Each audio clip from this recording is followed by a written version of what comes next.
Hey, good morning. This is Tom, and this is Tom's Radio Room Show. And I just wanted to show you this um, radio station I'm receiving as an indication of the shortwave and what's going on in shortwave.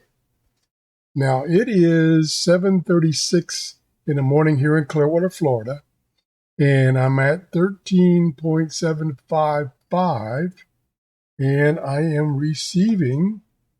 Let you listen. So we can clean up the main river, which then can clean up the Whanganui River, which then can help clean up the ocean. Sorry, a little loud there.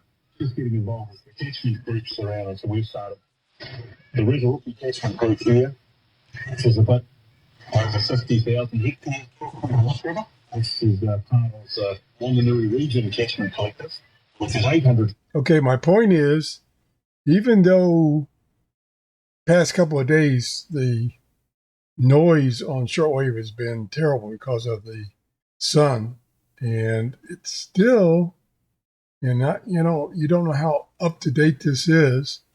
Is this, well, it says Sunday, 12:27 GMT, and that's pretty up to date. Oh, here it is. Last reported was, 12/17th. That's today. And the solar flux is 149, nice big number, but the A index is 14. We want that to be down on less than 5.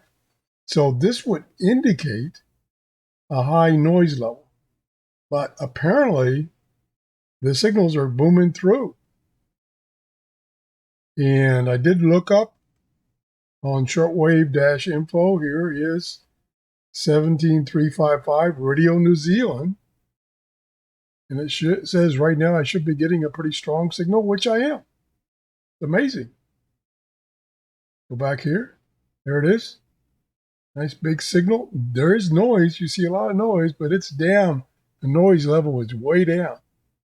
So you never know about shortwave. It's just a matter of turning your radio on and trying to listen.